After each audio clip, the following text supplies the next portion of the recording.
দামোদৰ ৰাজবংশী ঘৰ মোৰ নলবাৰী দিজাৰী গাঁও।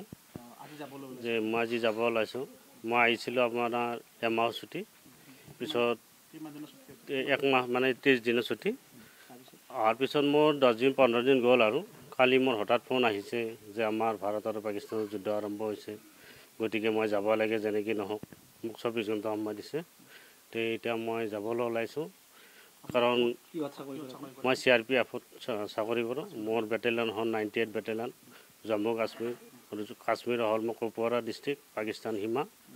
এতিয়া মই ছুটি মানে কি শেষ হোৱাই নাই, ছুটি এৰি মই যাব লগা হ'ল, কাৰণ আগতে দেশৰ সেৱা, পিছতে আপোনাৰ ঘৰৰ।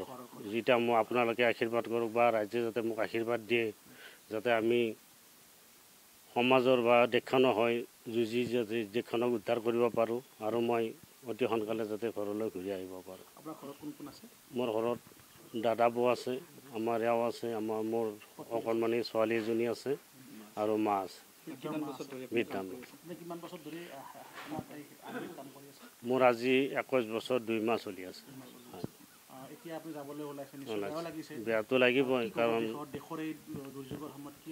কাৰণ এতিয়া ধৰক আগে দেশ সেৱা, কাৰণ দেশখন এনেকুৱা এটা অৱস্থাত আছে যিটোৰ কাৰণে আমাক মাতি পঠিয়াইছে, কাৰণ আমি দেশৰ কাৰণে আমি চাকৰি কৰিছোঁ বা দেশখনে আমাক চলাই আছে। গতিকে আগে দেশ সেৱা, তাৰপিছতে আমাৰ নিজৰ কাম, আৰু কামখিনি দেশৰ যাতে হয়। কাশ্মীৰলৈকে যাম মই এতিয়া।